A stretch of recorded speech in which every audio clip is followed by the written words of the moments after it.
Welcome back to another technical deep dive here in the debug zone. Today we're tackling a big question and breaking it down with insights from other users.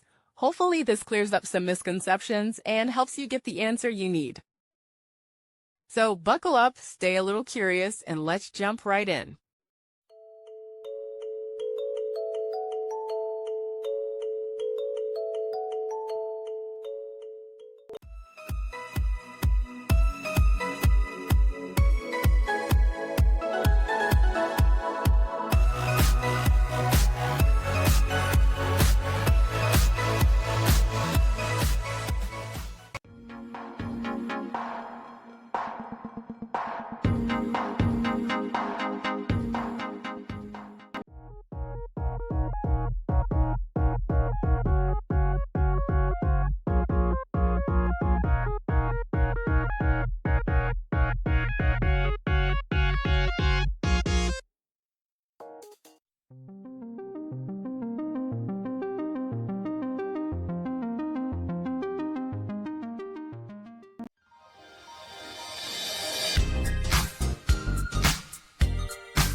And that's a wrap.